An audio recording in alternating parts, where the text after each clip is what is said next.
नमस्कार।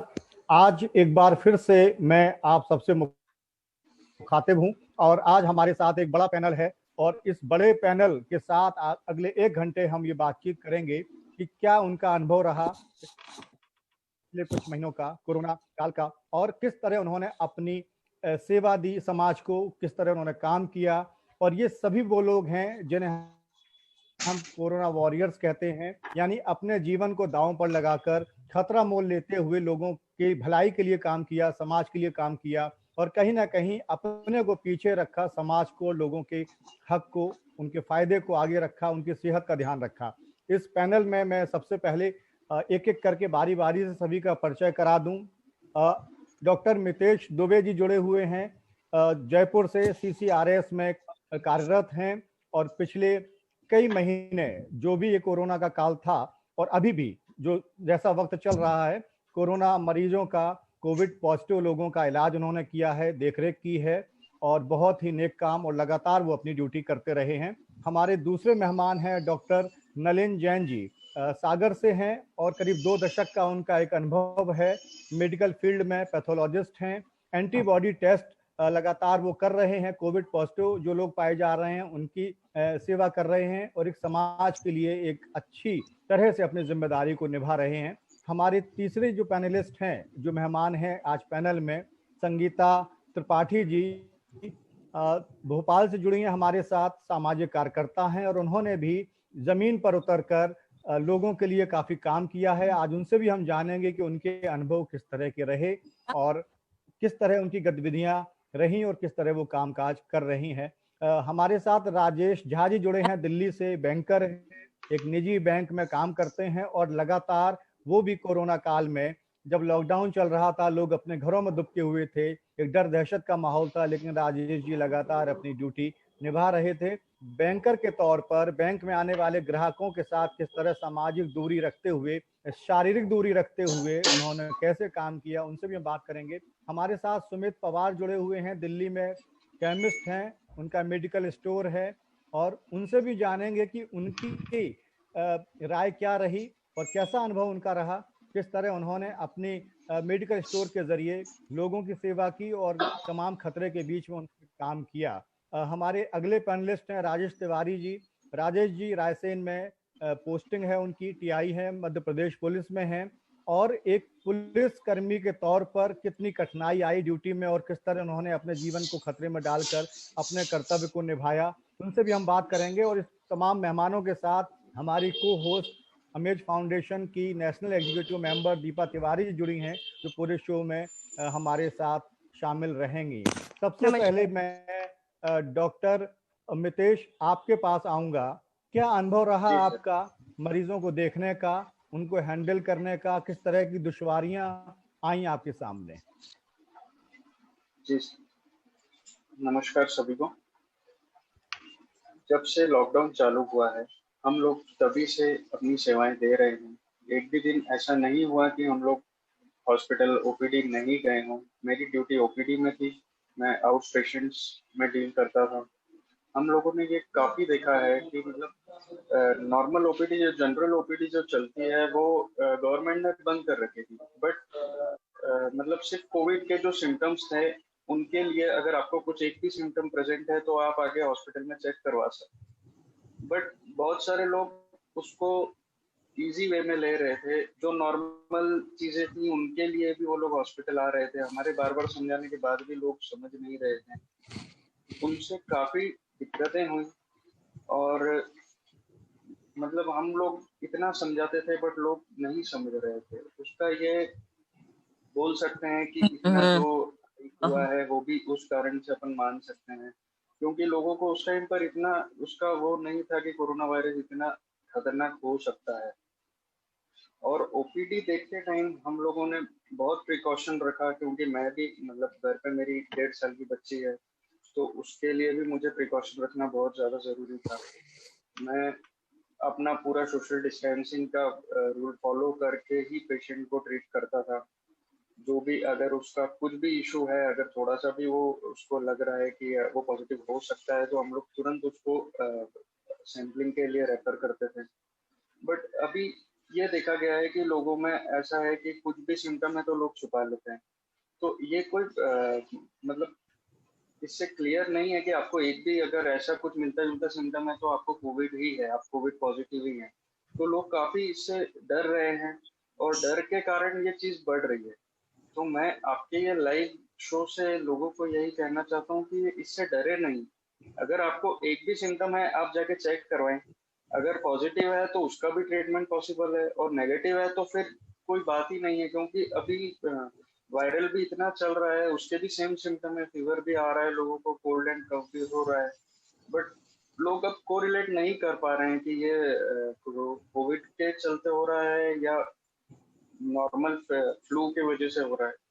तो अभी अगर अब हम लोग फेसबुक पर लाइव है, जितने भी लोग देख रहे हैं मैं उनसे यही कहना चाहता हूँ कि आप डरे नहीं। सबसे पहले तो ये डर का जो माहौल है इसको अपने को खत्म करना पड़ेगा। तो अभी हमारे पास जो पेशेंट आते हैं वो भी काफी डरा हुआ होता है कि सर ऐसा हो रहा है, ये तो नहीं, पॉजिटिव तो नहीं हो गया है। अब वो चीजें कहीं ना कहीं अफेक्ट करती है बॉडी में। तो इतना हम लोगों को डर की जरूरत नहीं है। ऐसा नहीं है कि इसका कोई ट्रीटमेंट पॉसिबल नहीं है, ट्रीटमेंट हो रहा है, हम्म। कितना रिकवरी रेट है, कितने लोग इससे रिकवर हो चुके हैं। तो ये चीज हमारे लिए बहुत पॉजिटिव है और हमें हर पॉजिटिव चीज को ही लेके आगे चलना चाहिए। हम नेगेटिव इसका वो नहीं रखना चाहिए कि नहीं अब ये हो गया तो इससे ये हो जाएगा वो हो जाएगा। मतलब लोगों की बहुत ज्यादा सोच थोड़ी सी नेगेटिव वे में जा रही है। तो बिल्कुल अभी ठीक हम कहा लोग डॉक्टर ओपीडी में। मितेश कि जी। खौफ के साए में जीने से ज्यादा बेहतर है कि हम अपनी सोच को सकारात्मक रखें और सच्चाई बिल्कुल के बिल्कुल। सामने सच्चाई के साथ पेश आए। अगर कोई संक्रमित होता है तो वो उस चीज को छुपाए नहीं। छुपाने से होगा ये कि कई और लोगों को भी खतरा बढ़ जाएगा संक्रमित होने का। एक सामाजिक जिम्मेदारी समझते हुए संक्रमित व्यक्ति को जरूर ये बताना चाहिए कि हाँ मुझे संक्रमण हुआ है और जो मेरे संपर्क में लोग आए हैं वो भी सब अपनी जांच करा लें और यही समाज के हित में बिल्कुल भी बिल्कुल। होगा, लोगों के हित में भी होगा। मेरा एक डॉक्टर मेरा एक जी गीता सवाल है जी। डॉक्टर मितेश जी से कि वाकई में क्या हम भारतीयों की इम्यूनिटी और देशों के लोगों के कंपैरिजन में मच बेटर है? क्या वाकई आपको अपने इस कोविड टाइम में ये रियलाइज हुआ कि शायद इंडियंस फिर भी मच बेटर पोजीशन में है? नहीं नहीं, बिल्कुल इंडियन मच बेटर पोजीशन में है, क्योंकि हम लोग जो मतलब हमारा जो इंटेक है, खान पान जो हम रखते हैं वो दूसरे जो कंट्रीज हैं उनसे काफी बेटर है। हम लोग ऐसी फालतू की चीजें जो प्रिफर नहीं करते हैं, हम प्योर वेजिटेरियन खाते हैं। तो वो जो हम लोग जो ले रहे हैं उससे हमारी इम्यूनिटी आज से नहीं है, वो बहुत पहले से हमारी इम्यूनिटी अच्छी है। तो वो इम्यूनिटी सडन तो अपन बढ़ा नहीं सकते हैं, तो हमारी इम्यूनिटी पहले से अच्छी है तभी हम लोग सर्वाइव अभी इतना अच्छा कर रहे हैं और रिकवर इतना अच्छा हो रहा है। तो ये तो सही है कि हम दूसरे कंट्रीज से हम कहीं अच्छी पोजीशन में हैं और हम इंडियंस की इम्यूनिटी दूसरी कंट्री के लोगों से अच्छी है, ये तो हम मान सकते हैं। जी। राजेश तिवारी जी, मैं आपके पास आना चाहता हूं। बहुत ही कठिन वक्त रहा होगा यकीनन नौकरी के लिहाज से।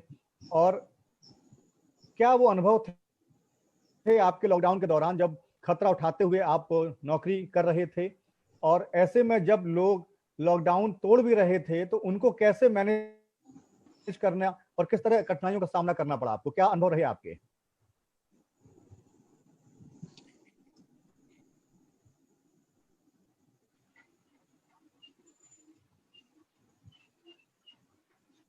राजेश जी, आपको मेरी आवाज मिल रही है?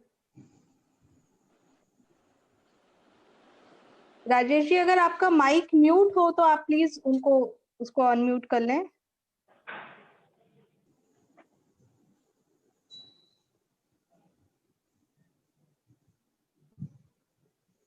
राजेश जी के पास हम दोबारा लौटेंगे। जी, मुझे अभी लग रहा है वो अभी भी ऑन ड्यूटी ही है। जी जी जी। जी। डॉक्टर नलिन जी, आपके पास आना चाहता हूँ। लंबा अनुभव है आपका और पिछले दिनों जिस तरह टेस्ट किए और एंटीबॉडी टेस्ट किए आपने और लगातार उन लोगों के संपर्क में कहीं ना कहीं आप भी रहे होंगे। एक भावनात्मक पहलू क्या था कि एक डर भी होगा कहीं ना कहीं अंदर कि हम रोज काम करते हैं और फिर अपने घर परिवार के साथ, तो किस तरह आपने मैनेज किया, क्योंकि एक बहुत ही सराहनीय और नेक काम आप तमाम लोगों ने किया है, और हम चाहते हैं कि आपकी जो बातचीत है आज उसको सुनकर दूसरे लोग भी मोटिवेट होंगे और उन्हें भी सीखने को मिलेगा। जी, धन्यवाद राघवेंद्र द्विवेदी जी, और आदरणीय दीपा तिवारी जी को धन्यवाद करता हूं कि आपने इमेज फाउंडेशन के इस कार्यक्रम में मुझे शामिल किया। निश्चित रूप से कोविड में अज्ञानता का विषय बहुत बड़ा है, जानकारी का अभाव और हमारे अच्छे नागरिक ना होने की मानसिकता भी इसमें दुविधा पैदा कर रही है। निश्चित रूप से बहुत संक्रमण का काल ये बहुत ही खतरनाक ढंग से निकल रहा है, और आज भी संक्रमण उतना ही बना हो, कई गुना ज्यादा बना हुआ है। तो हमें डे टू डे में बहुत परेशानियां हैं, दिक्कतें हैं, बहुत सोचकर काम करना पड़ता है। कहाँ ब्लड सैंपल लेने जाना है, कहाँ नहीं जाना है, किस फैमिली में क्या स्टेटस है, किनको कोरोना हो चुका था या जो उससे उबर चुके हैं, ये सारी बातें हमें देखना पड़ती हैं। तो मैं दो चार बात ये कहना चाहूंगा कि निश्चित रूप से ये जो आप जन जागरूकता का अभियान चला रहे हैं इमेज फाउंडेशन के माध्यम से, ये बहुत बढ़िया है। और कोरोना चूंकि एक नैनो माइक्रो आरएनए वायरस है जो कि कफ या लार के माध्यम से हमारे गले में आ सकता है, तथा कफ में कुछ घंटे रहने पर प्रोटीन बाइंडिंग की जाली तैयार कर 2 या 3 दिन में हमारे फेफड़े के एरिए में एक प्रोटीन की जाली निर्मित कर सकता है, जिससे कि हमें फेफड़ों में ऑक्सीजन की या ब्लड में ऑक्सीजन की कमी होने लगती है। तो ये देर तक यदि बना रहे तो हमारे शरीर में जकड़न आ सकती है, बुखार आ सकता है, कफ ज्यादा बन सकता है और संक्रमण बढ़कर बीमारी का रूप ले लेता है। तो इस हेतु वास्तव में स्थायी निदान फिलहाल तक ना एलोपैथी में है, ना आयुर्वेद में है, ना होम्योपैथी में है। मात्र सिम्टोमेटिक इलाज के माध्यम से, या यूं कहें कि व्यक्ति की उम्र, वजन या रोग झेलने की क्षमता पर ही इलाज अभी तक चल रहा है। अतः बचाव ही इस रोग का सर्वश्रेष्ठ समाधान है। आज की स्थिति में अमेरिका के राष्ट्रपति और उनकी पत्नी भी कोरोना संक्रमण से पीड़ित हैं, उनका इलाज चल रहा है। हमारे यहाँ भी राजनीतिक हस्तियां संक्रमण से पीड़ित हुई हैं, ठीक हो चुके हैं 95% से ज्यादा लोग।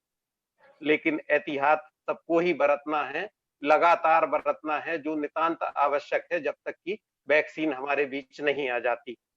तो बचाव ही सबसे बड़ी सुरक्षा है, यानी मास्क लगाएं, बाहर जाने पर बढ़िया क्वालिटी का मास्क पहने, तथा घर के अंदर भी परिवार में मास्क का प्रयोग करना उचित है। तो हम किसी व्यक्ति से बात करते हैं तो 2 मीटर की दूरी या 2 गज की दूरी या दोनों के हाथ फैले रहें, उसके बाद भी 1 फीट की उसके बीच में दूरी हो, इतने दूरी से बात करें, तब ही सबसे उचित है आज सामाजिक मिलन। खांसी आने वाले व्यक्ति से बात ना करें या उससे कहें कि वो बोले ना। सर्दी या बुखार से ग्रस्त व्यक्ति को फीवर क्लिनिक में दिखाने के लिए तुरंत बोलें। हमारे मध्य प्रदेश में फीवर क्लिनिक सभी जगह है, और सभी ब्लॉक अस्पताल में है, सामुदायिक अस्पतालों में है, जिला अस्पतालों में है, मेडिकल कॉलेज में और बड़े प्राइवेट अस्पतालों में भी फीवर क्लिनिक है। और यहाँ इस हेतु 24 घंटे डॉक्टर और सहायक उपलब्ध होते हैं। तो बीमार होने पर अस्पताल जाकर चेकअप या परीक्षण कराना ही श्रेष्ठ बचाव है, ताकि संक्रमण होने पर यह संक्रमण एक व्यक्ति से दूसरे व्यक्ति में ना फैले। और सबसे पहले हमें कोरोना संक्रमण ना हो इस पर बात करें तो यही सबसे ठीक होगा।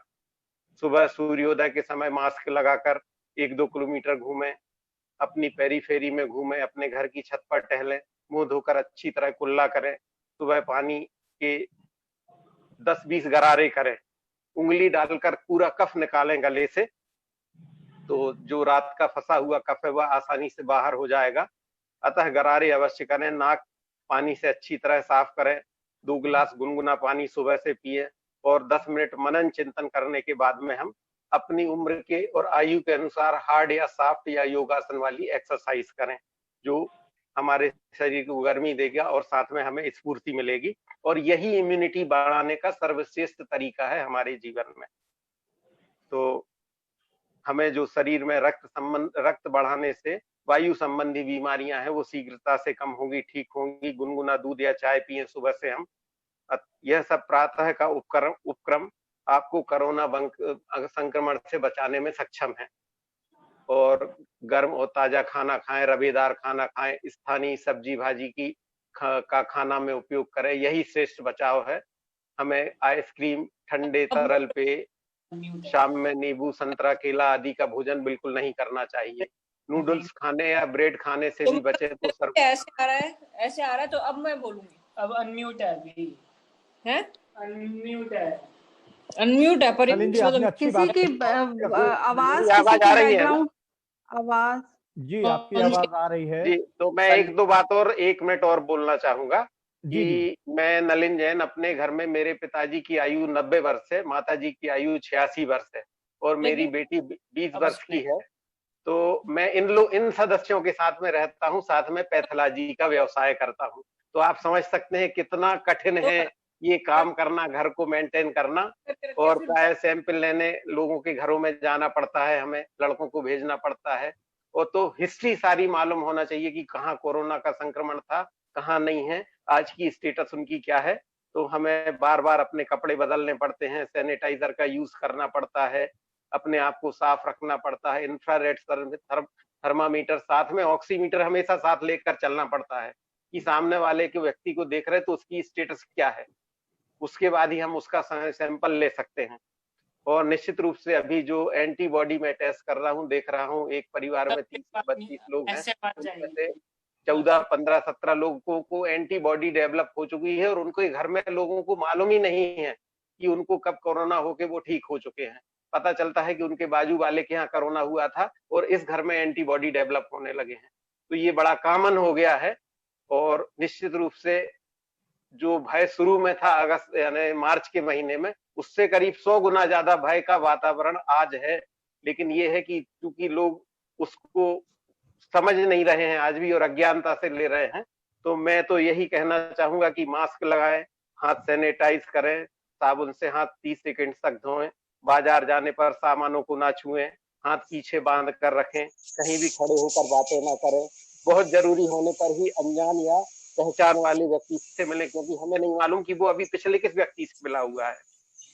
और इसके पहले आपने डॉक्टर नलिन, क्योंकि इम्यूनिटी बढ़ाना और एहतियात बरतना ये एक बहुत जरूरी है। हाँ सर, बिल्कुल। अगर संक्रमण से बचना है, क्योंकि जब तक वैक्सीन नहीं आएगी तब तक खतरा बना हुआ। और एक बात आपने बिल्कुल ठीक कही कि जितना खतरा पिछले महीनों हमने देखा उससे ज्यादा खतरा अब है। और शायद इसलिए भी है कि अनलॉक के दौर में हम लोग हैं और कहीं ना कहीं लोग ये मानकर चल रहे हैं कि अनलॉक अगर हो गया तो सब कुछ आसान हो गया पहले की तरह, जबकि ऐसा नहीं है। कई हजार मरीज रोज निकल रहे हैं। तो ऐसे में बहुत ज्यादा सतर्कता यानी पहले से ज्यादा सतर्क रहने की जरूरत है। राजेश जी जुड़ गए हमारे साथ। राजेश जी, आपको मेरी आवाज मिल रही है? जी धन्यवाद। राजेश जी, आपको मेरी आवाज मिल रही है? आप सुन पा रहे हैं मुझे?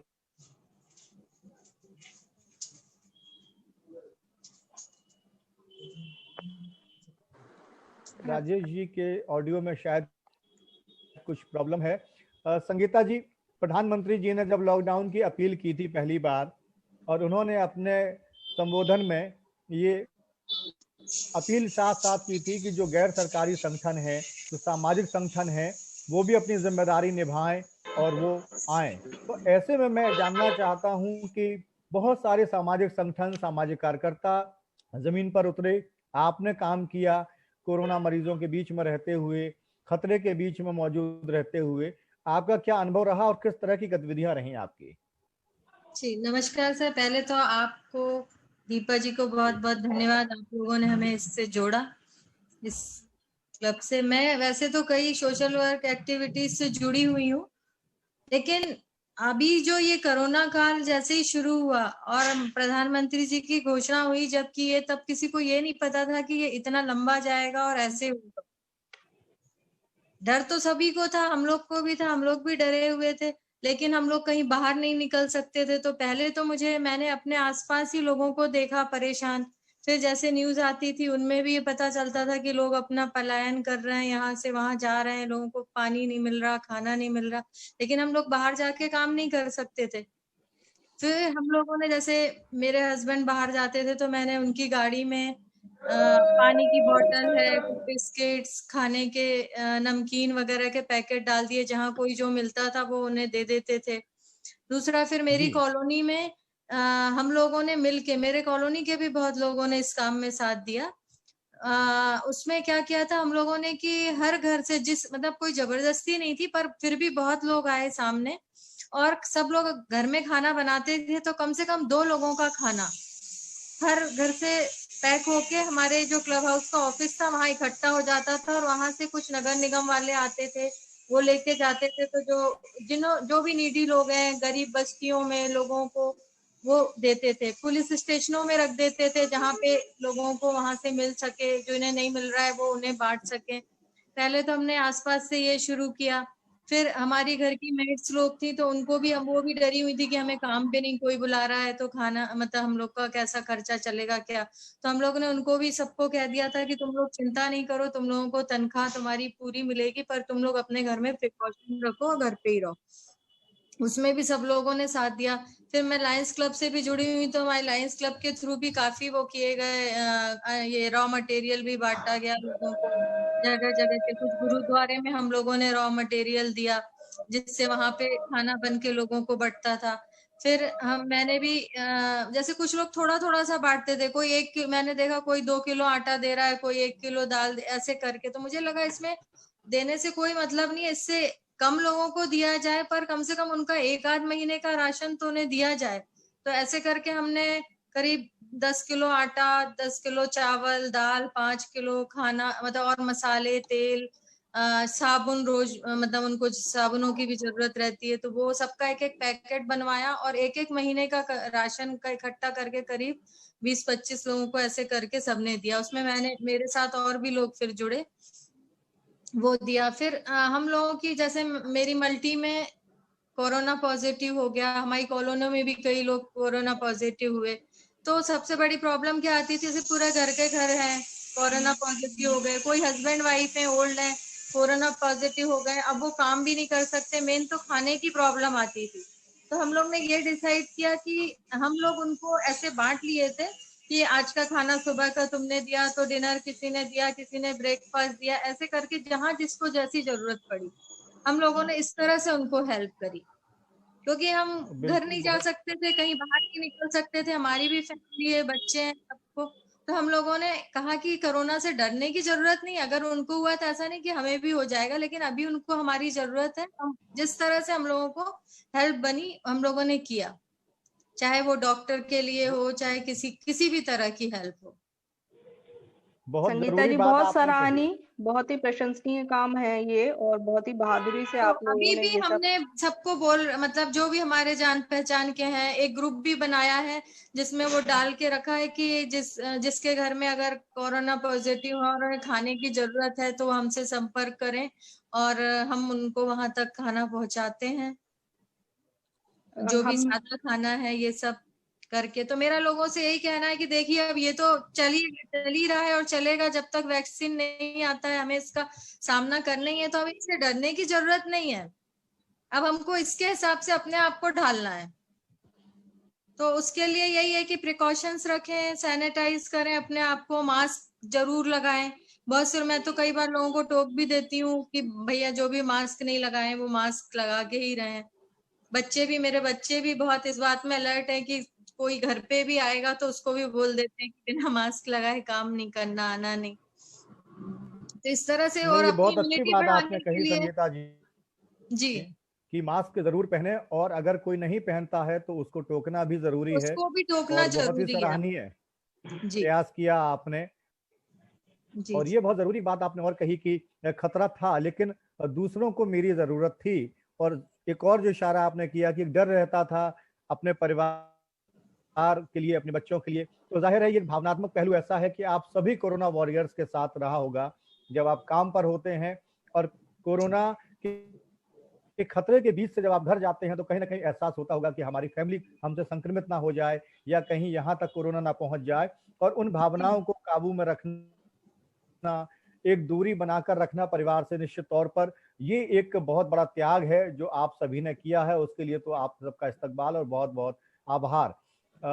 राजेश जी, मैं एक बार फिर से आऊं, आपको मेरी आवाज मिल रही है? राजेश जी, आप सुन पा रहे हैं मुझे?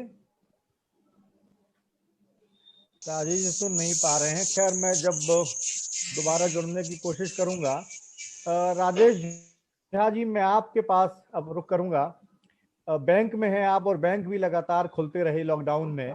कितना कठिन था समय वो आपके लिए, जब बैंक में आने वाले ग्राहकों के साथ आपको संवाद भी करना था, बैंक का कामकाज भी निपटाना था, एक दूरी भी रखनी थी। क्या अनुभव था आपका? बहुत बहुत धन्यवाद राघवेंद्र द्विवेदी जी, आपने अमीज फाउंडेशन के माध्यम से हमें इस कार्यक्रम में शामिल किया। बहुत बहुत धन्यवाद सर।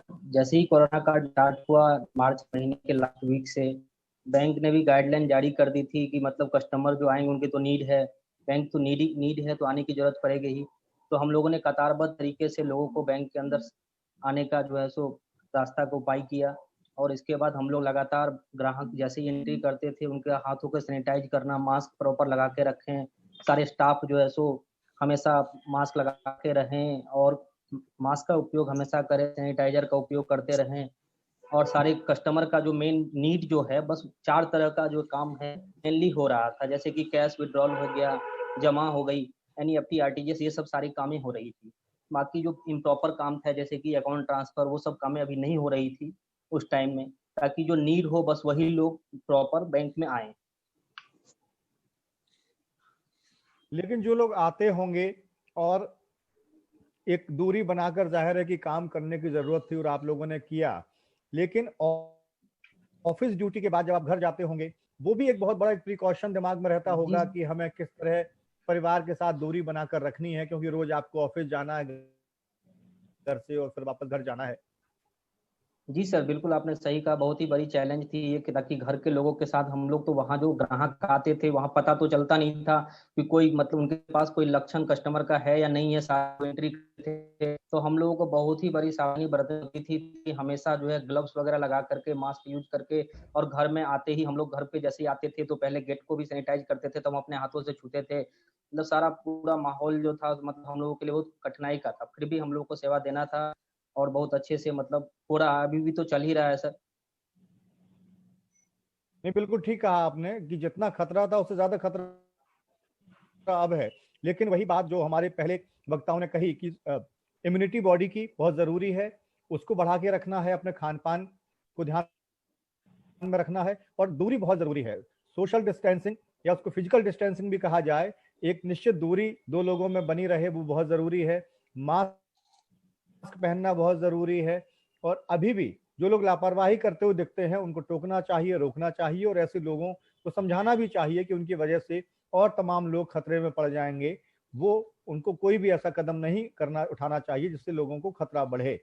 सुमित, मैं अब तुम्हारा रुख करूंगा। और सुमित, मुझे जो एक सवाल जहन में आ रहा है आपके लिए कि लगातार एक मेडिकल स्टोर कीपर के तौर पर बैठना दुकान में, और लगातार आपकी सर्विस भी हमने देखी है दक्षिण दिल्ली में। मैं बताऊं अपने दर्शकों को कि सुमित की मेडिकल स्टोर है, शॉप है, और सुबह से लेकर देर रात तक इन्होंने भी एक तरह से कोरोना वॉरियर के तौर पर जो सेवा की है समाज की, लोगों की, काबिले तारीफ है। सुमित, तुम्हारे क्या अनुभव थे और किस तरह तुमने अपने ग्राहकों को हैंडल किया, कैसे दूरी मेंटेन की? क्योंकि कई बार हर तरह के लोग आते होंगे और कई बार उल्लंघन भी हुआ होगा दुकान पर, तो कैसे उनको समझाते थे आप, कैसे रोकते थे? जी, सबसे पहले तो मैं सबको नमस्कार करूंगा और आपको बहुत बहुत धन्यवाद कि आपने मेरे को इस लायक समझा कि मैं अपनी बातें आपके साथ शेयर कर सकूं। तो राघवेंद्र जी, सबसे पहली जिस दिन प्रधानमंत्री जी ने लॉकडाउन का अनाउंसमेंट किया, तो वो एक तो सबसे विचित्र तरीके की परिस्थिति थी हम सब के लिए। तो क्या हुआ, एकाएक एक दिन पूरी तरीके से सब कुछ सामान्य चल रहा था और जैसे ही एक दिन बीता सब कुछ बंद हो गया। तो उसमें क्या था, सब अपने घर पर लॉकडाउन हुए। हमें एक जैसे मेडिकल स्टोर ओनर के तौर पर हमें अपनी दुकान को जरूर खोलना था, क्योंकि सिर्फ कोरोना ही नहीं और जो रेगुलर पेशेंट्स आते हैं जिनकी मेडिसिन जो चलती हैं वो भी हमें प्रोवाइड करवानी थी। तो सबसे पहली जो दिक्कत आई हमें वो आई कि हमारे जो 3-4 डिस्ट्रीब्यूटर थे उनमें से 2 डिस्ट्रीब्यूटर ने तो हमें डिलीवरी करने से ही मना कर दिया, क्योंकि वो भी शॉर्ट थे मैन पावर से, उनके पास भी ह्यूमन रिसोर्स नहीं था कि वो इतना ज्यादा मतलब जो डिमांड आ रही थी उसके लिए डिलीवर कर सके। उसके अलावा हमने अपनी जो शॉप थी वो इस तरीके से डिजाइन करवाई थी कि उसमें हमने साथ में कॉस्मेटिक और कुछ जनरल आइटम भी रखे थे। तो हमने इस तरीके से डिजाइन करवाया था अपनी शॉप को कि सबको एक्सेस हो कॉस्मेटिक आइटम्स और जनरल आइटम तक, जो अपने आप जाएं और शेल्फ से उठाएं और अपना बिलिंग करवाएं।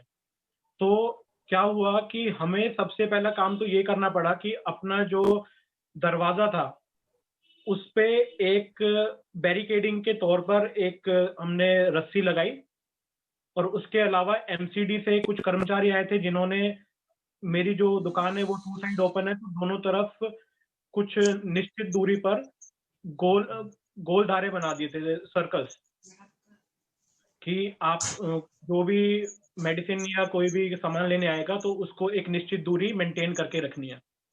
तो उसमें क्या हुआ कि मैं और मेरा भाई और जो हमारे यहाँ पर जो जॉब करते थे वो 2-3 दिन पहले ही अपने घर चले गए थे, तो वो वहां पे लॉकडाउन में फंस गए। अब रहा कौन, मैं, मेरा भाई और मेरे फादर। तो अब हमें क्या करना पड़ता था कि 2 जो बंदे होते थे वो काउंटर के पीछे खड़े होते थे और एक को गेट के पास खड़ा होना पड़ता था, ताकि जो भी कोई पेशेंट आता है उसको अंदर तक एक्सेस ना दिया जाए। हम वहीं पर उनकी जो भी प्रिस्क्रिप्शन है वो लेकर और जो भी उनका सामान है उनको निकाल कर वो दे सकें और पेमेंट ले सकें। तो इसके अलावा फिर जब हमें डिलीवरी नहीं होती थी तो हमें डिस्ट्रीब्यूटर को हम सुबह सुबह ऑर्डर कर देते थे, और एक दिन में एक टाइम पे वो हमें बुला लेते थे कि आप अपना ऑर्डर ले जा सकते हैं। तो उसके लिए हमारा एक मूवमेंट पास बन गया था, ऑनलाइन पास था वो, तो उसको हमने अपनी गाड़ी के शीशे पे स्टिक कर दिया था। और जब हम आते थे और जाते थे उस टाइम पे जहाँ पे भी बैरिकेड्स मिलते थे तो हम वहां पर जो पुलिसकर्मी होते थे वो हमें रोकते थे या कुछ पूछते थे, तो हम उसके साथ साथ उनको सैनिटाइजर और साथ में मास्क और जो ग्लव्स होते हैं वो भी हम फ्री ऑफ कॉस्ट बांट देते थे, क्योंकि वो एक फ्रंट लाइन में थे, हम भी थे फ्रंट लाइन में, और जैसे सफाई कर्मी हैं, डॉक्टर हैं, वो भी थे। लेकिन एक मैं पुलिस का बहुत बड़ा काम मानूंगा कि उन्होंने लॉकडाउन को बहुत अच्छी तरीके से इम्प्लीमेंट करवाया। अब अगर देखा जाए कि जिस तरीके से अब हमारे यहाँ पे जो सब कुछ सामान्य तौर पर खुलता हुआ जा रहा है, जो कि बहुत असामान्य सी बात लग रही है मेरे को। अब हम क्या है, अब हमें अवेयरनेस तो है, लेकिन हम एक तरीके से देखें तो लापरवाह ज्यादा हो गए हैं। अवेयरनेस हमारे पास होती है कि हमें मास्क लगाना है, हमें हाथ को सैनिटाइज करके रखना है, हमें एक सोशल डिस्टेंसिंग का ख्याल रखना है, लेकिन मैंने अभी तक तो पूरी तरीके से जो हमारा लोकेलिटी है वहां पे तो पूरी तरीके से मैंने ये सारी चीजें इम्प्लीमेंट होते हुए देखी नहीं। रोड पर जरूर देखी हैं कि पुलिस ने हर जगह बैरिकेड लगा दिया, सबका मूवमेंट बंद कर दिया। उसके लिए हमने क्या किया कि जितने भी जो हमारा गांव है उसके जो भी यहाँ के लोकल है उन सबका एक ग्रुप बनाया, और हमारे गांव के जो तीनों एंट्रेंस है वहां पर हमने कुछ निश्चित संख्या में कुछ हमने लोगों को बैठाया, ताकि बाहर के जो भी आने वाले हैं उनको पूरी तरीके से चेक किया जा सके, उनका टेम्परेचर लिया जा सके, और उसके बाद ही उनको अंदर आने की अनुमति दी जाए।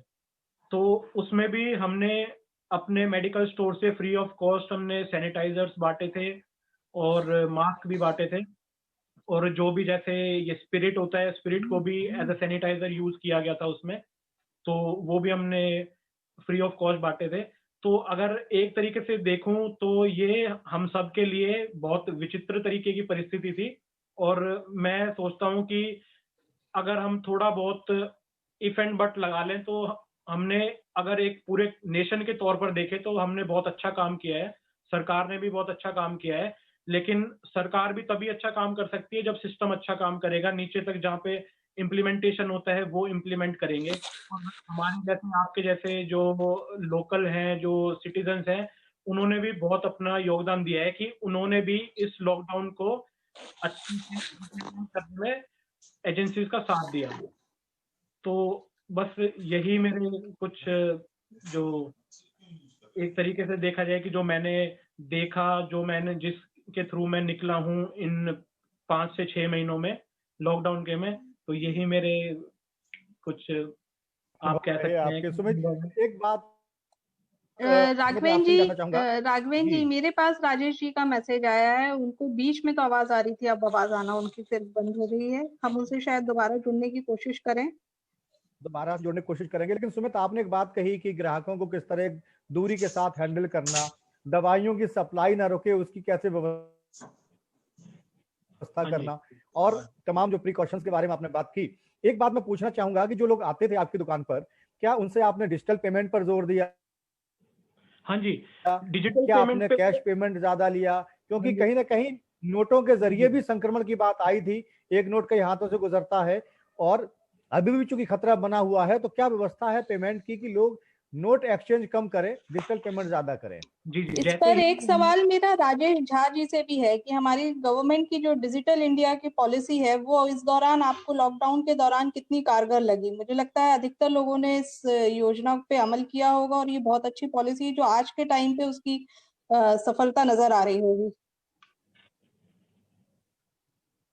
पहले सुमित जी से जवाब ले जी जी, उसके बाद दीपा जी आपके सवाल के जवाब के लिए हम चलेंगे राजेश जी के पास। जी जी सुमित जी बताइए। राघवेंद्र जी, जैसे मैं आपको बताना चाहता हूँ कि जो जिस जगह पे मैं रहता हूँ, तो ये यहाँ पर ज्यादातर जो स्टूडेंट्स हैं जो डिफरेंट स्टेट से आके अपने कोई सिविल सर्विसेज की और कोई गेट की ऐसे जो कॉम्पिटिटिव एग्जाम्स होते हैं उनके लिए तैयारी करते हैं, तो ऑब्वियस सी बात है वो पढ़े लिखे हैं, उनके पास मोबाइल भी है, they are having internet connection also, तो वो वॉलेट भी उनके फोन में डाउनलोड था। तो हमारे कहने से पहले ही मतलब इतने जागरूक थे यहाँ पे लोग कि उन्होंने अपने आप ही जो ये नोट को एक्सचेंज करने का जो तरीका है किसी सामान को लेने के लिए, कि नोट दिया मैंने और कुछ सामान लिया, तो उसमें उन्होंने अपने आप ही बहुत डिक्रीज ला दिया था। कि अगर मैं देखूं कि अगर मेरे सुबह से शाम तक अगर मैं ऑन एन एवरेज अगर देखता हूं कि मेरे 100 कस्टमर आते थे, तो 100 में से अराउंड 75 to 80% जो थे वो डिजिटल पेमेंट ही प्रेफर करते थे, और उन्होंने खुद ही ये चालू किया, क्योंकि वो मेरी जो शॉप है उस पे जितने भी डिजिटल पेमेंट के जो कोड्स होते हैं वो मैंने बाहर ही लगवा दिए थे एक दीवार पे। तो वो क्या करते थे कि जैसे ही उनको सामान मिला वो वहीं से उसको स्कैन करते थे, उधर से ही पेमेंट कर देते। और जो बंदे आते थे जो नोट एक्सचेंज करते थे कि नोट देकर कुछ सामान लेते थे, तो उनको भी हमने कुछ अवेयर करने की कोशिश की कि देखो ये बातें आ रही थी उस टाइम कि नोट पे भी जो वायरस है वो कुछ टाइम के लिए स्टे करता है, और अगर अगर उसका आदान प्रदान किया जाए तो उससे भी कोरोना फैल सकता है। तो हमने उनको भी एनकरेज किया, और उसमें हमने देखा कि जो 20 से 25% जो आदमी जो नोट एक्सचेंज कर रहे थे उसमें भी खूब अच्छी गिरावट आई। तो मैं कह सकता हूँ कि अगर ओवरऑल देखा जाए तो ये सबका ही एक मिली हुई एफर्ट थी, ना मेरी ना जो सामान खरीद रहा था उसकी।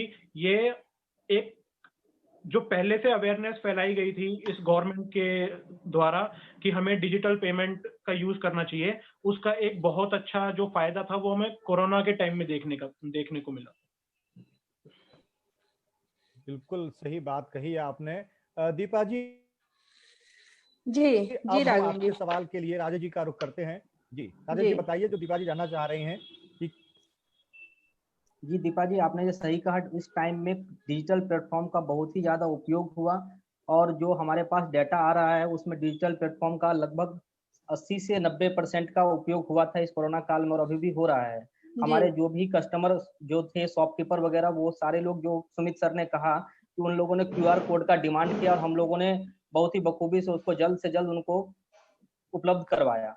और जो भी कस्टमर हमारे थे, जो करंट अकाउंट कस्टमर थे, उनके पास नेट बैंकिंग वगैरह नहीं था अपने पार्टी को पेमेंट करने के लिए, उन्होंने हम लोगों को तत्काल ईमेल के जरिए ही ये सुविधा लेने का हम लोग के पास भेजा, और हम लोगों ने तुरंत कार्रवाई करके लगभग 24 घंटे के अंदर उनको हम लोगों ने नेट बैंकिंग का डिजिटल प्लेटफॉर्म का उपयोग इस काल में हुआ है, और अब स्टार्ट हो गया है। बहुत ही बढ़िया डिजिटल प्लेटफॉर्म का उपयोग हो रहा है। जी।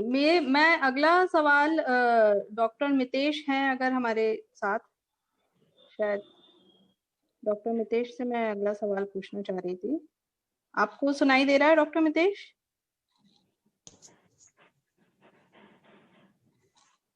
चलिए इस बीच में फिर से कोशिश करते हैं। राजेश जी, आपको आवाज आ रही है? आपको अगर आवाज आ रही है तो आप प्लीज और आपका वीडियो चालू है, आप कुछ इशारा कर दे कि आपको सुनाई दे रहा है।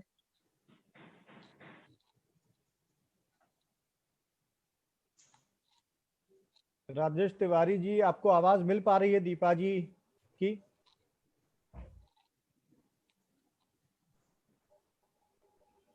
मुझे चलिए, लगता मैं उन तक शायद आवाज नहीं पहुंच रही है।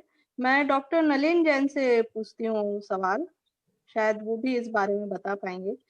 जी बताइए। डॉक्टर जैन, मैं ये जानना चाह रही हूँ कि जिस तरीके से ये कहा जाता है कि इम्यूनिटी बढ़ाने के लिए vitamin C, vitamin D, zinc वगैरह आप लें, तो ये कितना ड्यूरेशन तक लेना चाहिए? कई लोगों को मैंने ऐसे भी देखा है कि वो अपना एलोपैथिक, आयुर्वेदिक, होम्योपैथिक सब तरह की मेडिसिन एक साथ ले रहे हैं इस डर में कि उनको कहीं कोरोना ना हो जाए। तो ये इस तरीके का अपना एक लाइन ऑफ ट्रीटमेंट सेल्फ जो है अप्लाई करना, वो कितना सही है, इसके बारे में आप थोड़ी जानकारी दें। जी, मैं भी ये देख रहा हूँ कि लोगों से मैं बात करता हूँ तो पता चलता है कोई कोई सा काढ़ा पी रहा है, कोई दवा खा रहा है, कोई विटामिन डी की दवा ले रहा है, और मैं ये सोचता हूँ कि ये सब गलत है। हमें ये सब उपयोग नहीं करना है। हमें सबसे पहले अपने फेफड़ों के अंदर ऑक्सीजन का कंजम्पशन बढ़ाना है, और उसके लिए जब तक हम हार्ड एक्सरसाइज, सॉफ्ट एक्सरसाइज, योगासन, दौड़ना, घूमना, ये सब ना करेंगे, यदि ऑक्सीजन हमारे ब्लड को मिलेगी तो वो ब्लड हर चीज कंज्यूम करने में सक्षम है। कि आप जो भी दवा ले लें, काढ़ा ले लें, दवा ले लें, गोली ले लें, वो सब आपके बॉडी में एब्जॉर्ब होगी और इम्यूनिटी बढ़ेगी आपकी। लेकिन इम्यूनिटी बढ़ाने के लिए सिर्फ हम दवा के ऊपर ही फोकस करें तो ये गलत है, क्योंकि वो दवा आपके बॉडी में एब्जॉर्ब नहीं होगी, दवा पूरी बेकार हो जाएगी। वास्तविकता ये है कि महिलाओं का यदि 12-13 हीमोग्लोबिन है और पुरुषों का 13 से 15 है, तो उन सभी की इम्यूनिटी बहुत अच्छी है। जी संगीता जी, मैं आपके पास आगे आना चाहूंगी। जी, आप एक परिवार का जो एक डर होगा कि आप बाहर निकलेंगी, समाज सेवा एक है, अपनी जगह है, लेकिन एक परिवार को साथ में लेकर, और क्योंकि ये एक ह्यूमन वायरस है, जैसा कि हम सभी ने अभी इस दौरान पता चला हमें, तो परिवार की तरफ से आपको किस तरीके का सहयोग मिला? क्योंकि जी, परिवार की तरफ से मुझे बस ये था कि आप अपना पूरा प्रिकॉशन रखिए, ग्लव्स है, मास्क है, ये लगा के बाहर जाएं, सैनिटाइज यूज करें, घर आके नहाना है। और एक चीज और हम घर में हम लोग करते हैं, और जैसा कि मैं सबसे कहते हैं कि सब घर आके आप 1 गिलास गर्म पानी जरूर पीजिए। तो वो भी हम लोग करते थे कि घर आके, जैसे मैं भी घर आके 1 गिलास गर्म पानी, ऐसे तो गर्म पानी पीते थे, पर घर आके भी कहीं से भी बाहर से आके गर्म पानी जरूर पीते थे। बाकी सारे प्रिकॉशन लेके बाहर जाती थी, मास्क वगैरह सब, मास्क बिल्कुल नहीं हटाना, ये सब करके। और जो लोगों से डिस्टेंस भी बना के बात करना। कई बार जैसे हम कुछ चीजें बांटने जाते थे तो भीड़ में लोग ना ऐसे आने लगते थे, बिल्कुल चढ़ने लगते थे, तो उस टाइम पे बड़ा इरिटेशन और घबराहट होती थी, डर लगता था। तो फिर हम लोग थोड़ी देर को उन लोग रुक जाते थे और कह देते थे कि हम आप लोग को कुछ नहीं देंगे, आप लोग जब तक दूर से बात नहीं करेंगे और एक एक करके नहीं आएंगे। बिल्कुल उस टाइम पे बड़ी प्रॉब्लम होती थी। जी। डॉक्टर मितेश हमारे संग फिर से जुड़ लोग ये सुनते थे, करते भी थे फिर। जी संगीता जी, क्या बोल रही थी? मैं डॉक्टर मितेश जी से मैं आगे अगला सवाल लेना चाह रही हूँ। जब कोरोना टाइम में पेशेंट्स आते होंगे तो उनके मन में एक अलग ही एक भय व्याप्त रहता होगा, क्योंकि नया जब इस पेंडेमिक के बारे में हम सब ने सुना तो ये एक डर था कि ये जिसको होगा उसका जीवन जो है वो खतरे में ही है। तो मैं आपसे ये जानना चाह रही हूँ, जब आप इस तरीके के पेशेंट जब आपके सामने आते थे तो आप उनका मनोबल किस तरीके से उनका आप बढ़ाते थे? नहीं, देखिए अभी भी लोगों को यही डर रहता है कि अगर पॉजिटिव आ गए तो मतलब बहुत सारे लोगों को ये लगता है कि हम लोग नहीं बच पाएंगे। तो ऐसा नहीं है कि आप मतलब अगर आप पॉजिटिव आ गए तो वो नहीं बच पाएंगे। पर जैसा मैंने पहले बताया था कि अगर आपको कुछ भी सिम्टम है और आप उसको छुपाएंगे तो वो कहीं ना कहीं आगे जाके बहुत बड़ा रूप ले लेगा। तो वो अगर बड़ा रूप ले लेगा तब आपको कॉम्प्लिकेशंस ज्यादा आ जाएंगे।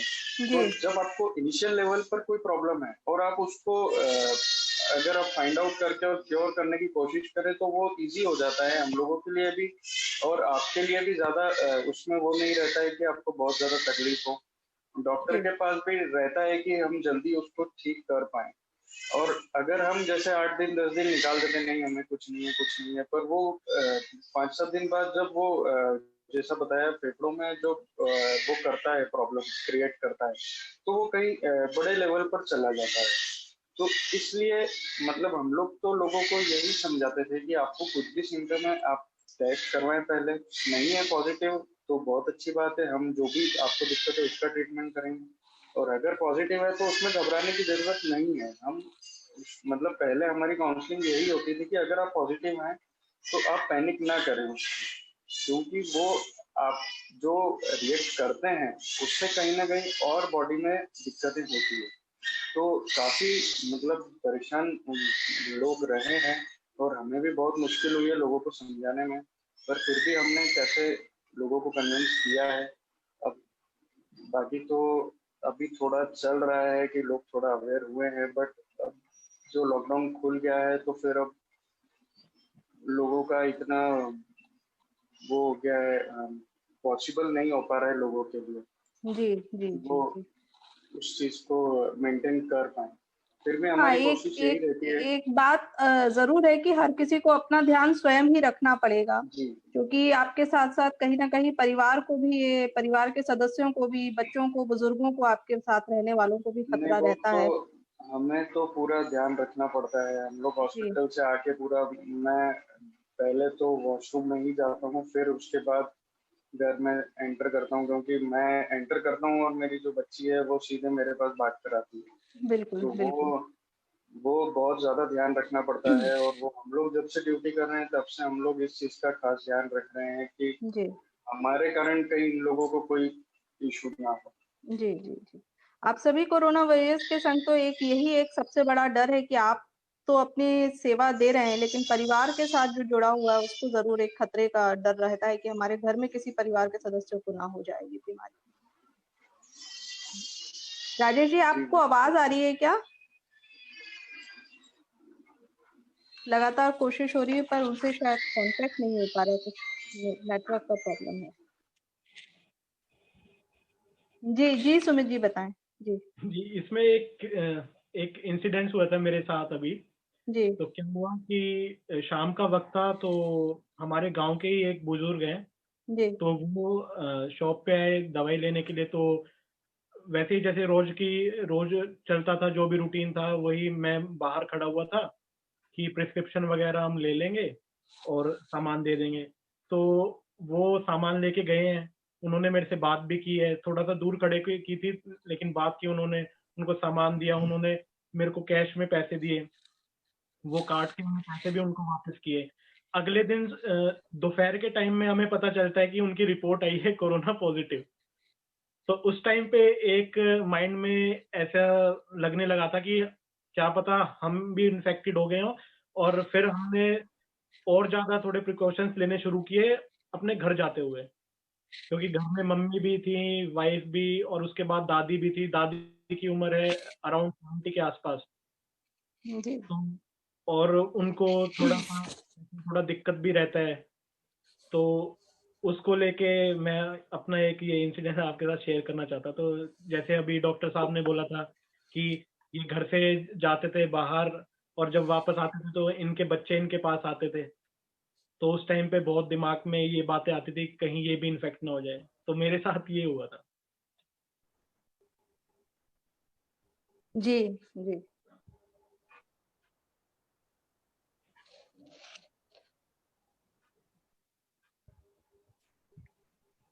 जी नलिन जी कुछ डॉक्टर कहना नलिन चाहते हैं? बताएं। जी नलिन जी बताएं, आप क्या कहना चाह रहे हैं? हाँ जी दीपा जी, ये बड़ा कॉमन है। मैं पैथोलॉजी का काम करता हूँ, सुबह से ब्लड सैंपल लेने जाना, हमें जाना, हमारे अटेंडर्स को जाना। जी तो क्या ये होता है कि हम सैंपल लेके आते हैं, पता चलता है चौथे दिन या 5वें दिन की ये तो कोरोना पॉजिटिव हो गए। रात भर नींद नहीं आती।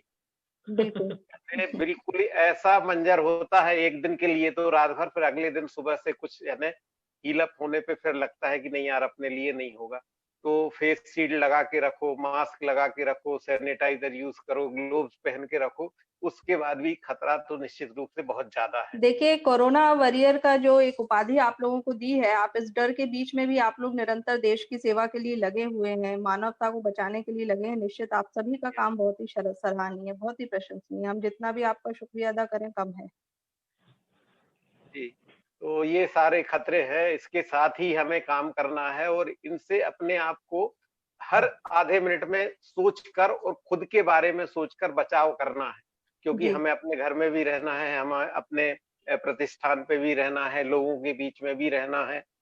तो रियलिटी वास्तविकता तो आज यही है कि हम जितने कम लोगों से मिलें उतना अच्छा है, क्योंकि आप ज्यादा लोगों से मिलेंगे और कौन कहां से आ रहा, कौन कहां जा रहा बिल्कुल नहीं मालूम, कब कोरोना का संक्रमण आ जाए।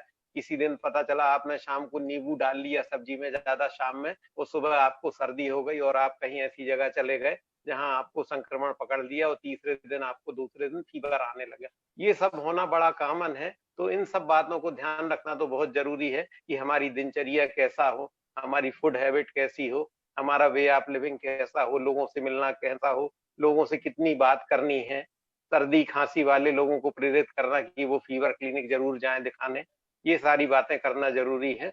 और वास्तव में आज जरूरत ये भी है कि सभी का हम एंटीबॉडी टेस्ट कराएं कि किन में इम्यूनिटी डेवलप हो गई है, किन की स्टेटस क्या है, क्योंकि जब वैक्सीन आएगी तो उसके पहले ये एंटीबॉडी टेस्ट सबको ही कराना पड़ेगा, उसके बाद ही वैक्सीन लगना है वो तो। जी, हमारा कार्यक्रम अब समापन की ओर जा रहा है। मैं आखिरी में राजेश तिवारी जी से फिर से एक बार कांटेक्ट करने की कोशिश करती हूँ, अगर वो जुड़ पाए। हमारी लगातार कोशिश रही है, पुलिस डिपार्टमेंट से हैं, जरूर उनके अनुभवों के बारे में जानना चाह रहे हैं, पर शायद उनसे जुड़ नहीं पा रहे हैं। राजेश तिवारी जी, आपको आवाज मिल रही है? आप सुन पा रहे हैं? आप जिस डिवाइस के साथ जुड़े हैं, अगर मोबाइल के साथ जुड़े हैं या लैपटॉप से, तो कहीं म्यूट तो नहीं कर रखी है आपने आवाज, या उसका लेवल डाउन किया हुआ? नहीं, उन्हें बीच चेक कर लीजिए। जी जी जी सर, आपको आवाज आ रही है राजेश जी? नहीं, उनसे संपर्क नहीं हो पा रहा है, लगातार प्रयास किया गया है। आप सभी से बात करके बहुत अच्छा लगा। राघवेंद्र जी, लेकिन एक बार एक आखिरी टिप्पणी के तौर पर सभी मेहमानों के पास एक एक बार हम लोग जाएंगे जी बिल्कुल, और उसके बाद इस कार्यक्रम को खत्म करेंगे। एक तो मैं आप सभी को बता दूं, जो कमेंट्स करके जो दर्शक जुड़े, उन सभी ने आप सबकी सराहना की है, आप सबका शुक्रिया अदा किया है, जो मैं देख पा रहा हूँ कमेंट्स। और आप सभी के लिए एक बात कही है कि बहुत ही सराहनीय और एक जिम्मेदारी भरी जो एक दिनचर्या रही आपकी, जो काम आपने किया, वाकई समाज के लिए बहुत अच्छा कदम है, अच्छा काम है। अपनी जिम्मेदारी को महसूस करते हुए, सामाजिक जिम्मेदारी को महसूस करते हुए, तो इस तरह लोगों ने अपनी प्रतिक्रियाएं दी हैं। एक एक करके हम फिर से एक बार सबके पास जाएंगे। संगीता जी, पहले आपके पास आ रहे हैं। अब जैसा मैंने पहले भी जिक्र किया था कि अनलॉक वाला जो माहौल हो गया है, और इस अनलॉक वाले माहौल में लोगों में जो कहीं लापरवाही जो आ गई है कि अब सब ठीक हो गया, जैसा सुमित ने भी कहा कि अब एक लापरवाही का भाव भी दिखने लगा है, भीड़ भाड़ बढ़ने लगी है। आपको लगता है कि अब कितनी बड़ी जिम्मेदारी आपके सामने है, एक कितना बड़ा चैलेंज है कि आप एक बतौर सामाजिक कार्यकर्ता उन लोगों को समझाएं, बताएं, उन्हें जागरूक करें? जी, बहुत से लोगों को देख रहे हैं सर कि अभी मास्क नहीं लगाते हैं, ऐसे ही घूम रहे हैं, प्लस बाहर का भी खाना पीना शुरू कर दिया है लोगों ने।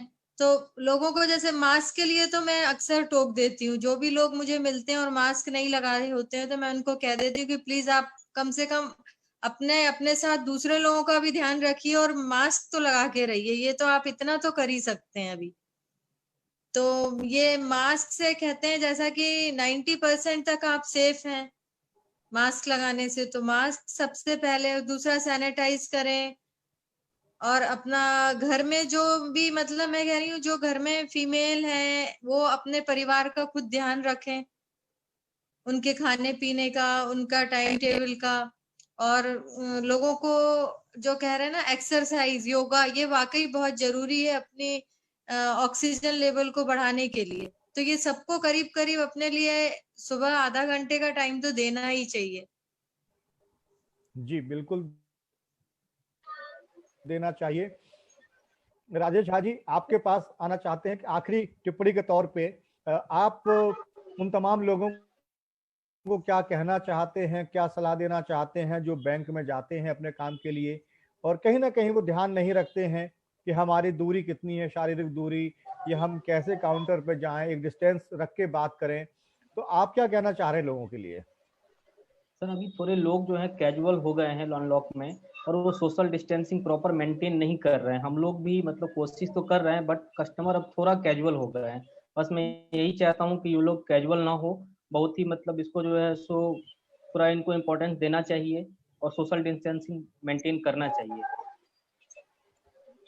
बिल्कुल ठीक कहा आपने, सोशल डिस्टेंसिंग का ध्यान रखना चाहिए क्योंकि पहले से खतरा कम बिल्कुल नहीं हुआ है बल्कि बढ़ गया है, और मरीजों की जो तादाद है, जिस तरह रोज संक्रमित मरीजों की संख्या सामने आ रही है, संक्रमित मरीजों की संख्या में लगातार बढ़ोतरी हो रही, तो ऐसे में एक चिंता अभी भी बनी हुई है और समझदारी ही इसका उपाय है।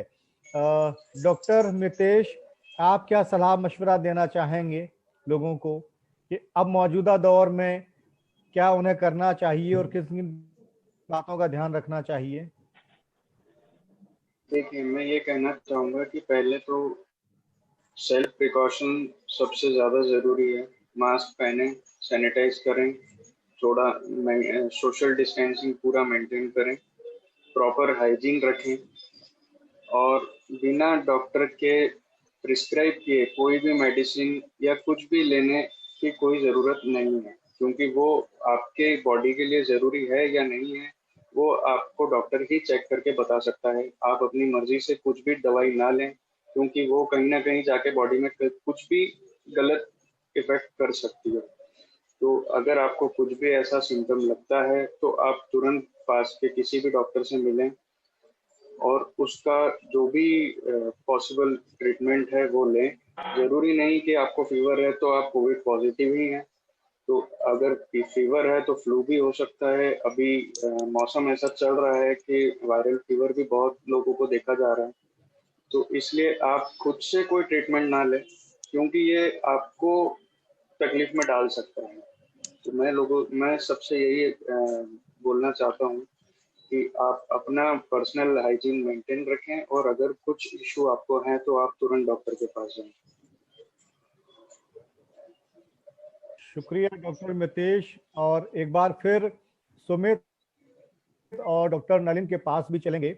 आखिरी कमेंट के तौर पे डॉक्टर नलिन क्या कहना चाहते हैं आप, क्योंकि शुरुआत में आपने बहुत ही उपयोगी बातें बताई, इम्यूनिटी कैसे बढ़ा के रखें वो भी बात बताई आपने। आखिरी टिप्पणी के तौर पर क्या मशवरा है आपका आम लोगों के लिए? मैं तो ये कहूंगा कि यदि हम दिन भर में अपने 10 या 20 या 50 को लोगों से मिलते हैं तो 1 मिनट की बात मास्क के ऊपर, सैनिटाइजर के ऊपर जरूर करें। नमस्ते के बाद पहला यही कि आपका मास्क बहुत सुंदर है या आपने मास्क क्यों नहीं पहना, ये इससे ही बात चालू करें तो कम से कम हम लोगों में जागरूकता बनाए रखेंगे थोड़ी ना थोड़ी। निश्चित रूप से आज बचाव की बहुत ज्यादा जरूरत है, तो हमें स्वयं का बचाव सबसे पहले करना है, इसको ध्यान रखें और उसके बाद में हम सोशली लोगों को गाइड करें। धन्यवाद जी। सुमित, आखिरी कमेंट आपका क्या होगा? आखिरी कमेंट मेरा यही होगा कि जो भी इस अनलॉक जो 5 अभी चल रहा है, इसमें जो भी गाइडलाइंस है अगर वो उसको नहीं मानते हैं तो कृपया करके एक बार अपने घर वालों की तरफ, अपने बच्चों की तरफ देखें और उसके बाद देखें अपने देश की तरफ। ये जो देश है, ये देश हम सबसे मिलकर बना हुआ है, और जो पिछले 5 से 6 महीने में हमारे देश को जो नुकसान हुआ है वो और आगे वो नुकसान ना बढ़े। अपने देश का जो नुकसान हुआ है उसको इसी स्थिति में रोक के हम उससे दोबारा से उभरने की कोशिश करें। तो कृपया करके अपनी जिम्मेदारी समझें, क्योंकि ये देश है तो हम हैं। ये देश है तो हम हैं, बिल्कुल सही बात कही। और दीपा जी, अब आपसे मैं कहूंगा कि आपने सभी मेहमानों को सुना, सबके विचारों को सुना, और आप भी समाज के और देश के बारे में चिंतन मनन मंथन करती रहती हैं। आप क्या कहना चाहती हैं उन लोगों के लिए जो थोड़े से कहीं ना कहीं अब लापरवाह दिख रहे हैं अनलॉक जब से हुआ है तब से, और किस तरह के प्रिकॉशन अपनाने चाहिए? तमाम मेहमानों ने सुझाव दिए, और आपकी क्या टिप्पणी होगी? राघवेंद्र जी, मैं ये कहूंगी कि हम अपने देश में पहले ही कल ही मैंने ये खबर देखी कि हम 1 लाख से ज्यादा लोगों को खो चुके हैं इस कोरोना संक्रमण के दौरान। तो निश्चित जो सुमित जी ने कही उसी बात को मैं दोहराऊंगी कि आप लापरवाही जब कभी भी करें तो अपने परिवार के सदस्यों के बारे में जरूर सोचें, और ये भी सोचें कि हमारी लापरवाही से एक हेल्थ वर्कर्स, जो एक हमारे डॉक्टर्स, हमारे पुलिस वर्कर्स हैं, इन पर बहुत प्रेशर पड़ रहा है। बहुत ही अपने आप को समय हमारे लिए दे के बाहर निकल के काम कर रहे हैं, अस्पतालों में पूरे समय मरीजों की सेवा में लगे हुए हैं। हमारी लापरवाही कहीं ना कहीं इनके लिए भी बहुत ज्यादा भारी पड़ती है। तो इस सब चीजों का ध्यान रखते हुए हमें काम करना चाहिए। मैं आखिरी में यही कहूंगी कि निश्चित सभी मास्क लगाएं, सैनिटाइजर यूज करें, प्रॉपर सोशल डिस्टेंसिंग रखें, लापरवाही नहीं करें बिल्कुल भी। और अभी ये कोरोना गया नहीं है, वैक्सीन आने में भी अभी समय है। हमारे वैज्ञानिक देश के काम कर रहे हैं, लेकिन समय है अभी वैक्सीन आने में। जब तक वैक्सीन नहीं आ जाती, मास्क को ही आप अपना वैक्सीन बनाकर इसको अपने फेस को कवर करके और सावधानी बरतते हुए ही काम करें। जागरूकता हम सभी लगातार लोगों के बीच में फैलाते जाएं, क्योंकि जिस तरीके से अनलॉक हो रहा है, लोग वाकई में लापरवाह हो रहे हैं। तो रोकना टोकने में कोई बुराई नहीं, क्योंकि हम उनके स्वास्थ्य की सुरक्षा के लिए ही उन्हें रोकेंगे टोकेंगे। जी बिल्कुल ठीक कहा आपने दीपा जी। सभी मेहमानों से एक गुजारिश आखिरी में मैं ये करना चाहता हूं कि बातचीत के दौरान कहीं कोई ऐसी बात जो बातचीत में शामिल ना हो पाई हो, कोई ऐसा बिंदु जिस पर हम लोगों ने चर्चा ना की हो, और अगर आपके मन में हो कि उस पर आपको अपनी बात रखनी चाहिए, तो आप सब अपनी बात कह सकते हैं। अगर किसी के मन में कोई ऐसी बात हो कि जो बहुत जरूरी थी बतानी हो, बट हम लोग शायद चूक गए या उससे बात नहीं कर पाए।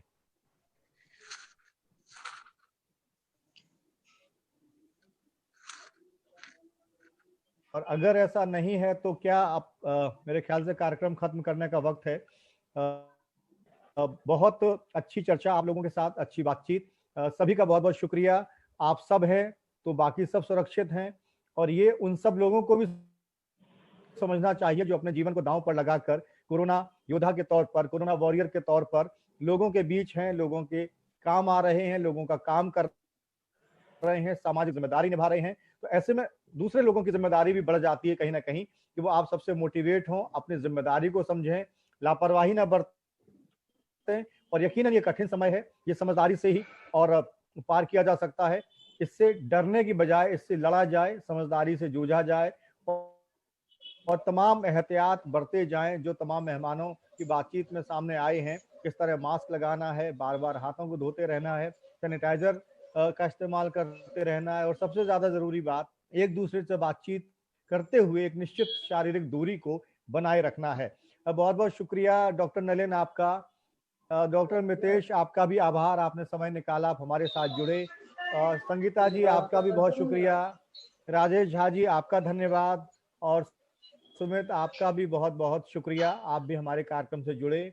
और दीपा जी आपका भी शुक्रिया कि आप बतौर को होस्ट इस कार्यक्रम से जुड़ी, और आपने एक खूबसूरत पैनल और इस कार्यक्रम को डिजाइन किया, तैयार किया, लोगों से बातचीत की, और ये तमाम आपकी कोशिश का नतीजा था जो एक अच्छी आज सार्थक चर्चा हो पाई। जी राघवेंद्र जी, इसी क्रम में हम आगे भी जारी रखेंगे कि हम और कोरोना वॉरियर से, देश के और कोरोना वॉरियर से जरूर संपर्क साधते रहें, ताकि इनकी कहानियां भी जन जागरण तक पहुंचनी चाहिए। बहुत बहुत धन्यवाद आप सभी का इस प्रोग्राम में शामिल होने का। धन्यवाद दीपा जी, द्विवेदी जी, आप सभी का धन्यवाद।